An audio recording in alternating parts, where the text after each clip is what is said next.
اعمل شامبو عالي الجوده ترطيبه عالي ويطر الشعر بشكل كويس، هنا هحتاج الجا لمادتين. المادتين دولت هما البيكيو 7 والبيكيو 10. نبدا مع بعض بالبيكيو 10. البيكيو 10 عباره عن بودر ابيض سهل الذوبان في الماء، له رائحه تشبه رائحه الامين اللي هي ريحه السمك. يعني بيكيو 10 بيعمل ترطيب كويس جدا للشعر وكمان بيقلل الهشاشات، لان زي ما احنا عارفين المواد دي لما بستخدمها على شعري بتسبب هيشان للشعر بسبب طبعا ان هي بتسيب شحنات سالبه على الشعر. وهنا بقى بيجي دور البيكيو 10. الشحنات السالبه اللي بتسيبها مواد منظفه زي الالفا اولفين والتكسابون بيعادلها البيكيو 10 بشحنات موجبه، وبالتالي بيقلل معايا هيشان الشعر خالص. طبعا من خلال النقطه دي اقدر اعمل شامبو 2 في 1. البيكيو 10 ممكن فعلا يكون غالي شويه، ولكن طبعا هي قيمه مقابل سعر. ما اقدرش استغنى عن البيكيو 10 لما اجي اعمل شامبو عالي الجوده او شامبو اقدر انافس بيه في السوق. في نقطه بقى خلي بالك منها، وهي ان البيكيو 10 ده سيلوز، ينتمي لعائله السيلوز، وبالتالي البيكيو 10 اقدر اعتمد عليه في ان هو يرفع اللزوجه، ولكن خلي بالك ان التكلفه بتبقى عاليه جدا. طبعا بيكيو 10 مش استخدامه في الشامبو بس، لا اقدر استخدمه في البلسم في حمام الكريم، ولكن خلي بالك في منتجات الليف ان ما اقدرش استخدمه بنسب كبيره. ليه؟ لان زي ما قلنا من شويه ان هو سيلوز، والسيلوز لو اتساب على الشعر هيسبب قشره. طبعا لو البيكيو 10 سبب قشره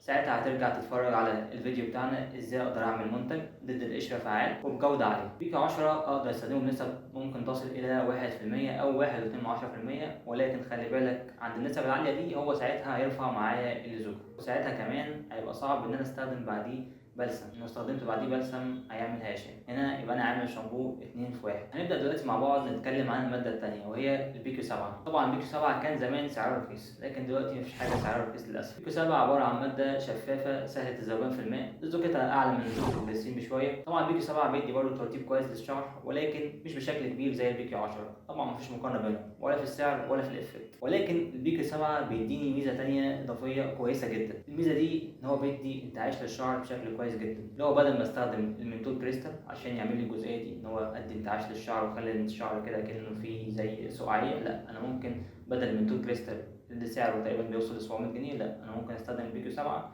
بسعر قليل جدا. البيكيو 7 امن على الشعر تماما، اقدر استخدمه بنسب تصل الى 5%. وطبعا ما اقدرش استخدمه برضو في منتجات الليف ان، او لا يفضل استخدامه في منتجات الليف ان. لحد هنا نكون خلصت حلقتنا النهارده. ما تنساش تعمل لايك وشير وسبسكرايب وتشترك في القناه وتفعل زر الجرس عشان يوصلك كل جديد. والسلام عليكم ورحمه الله.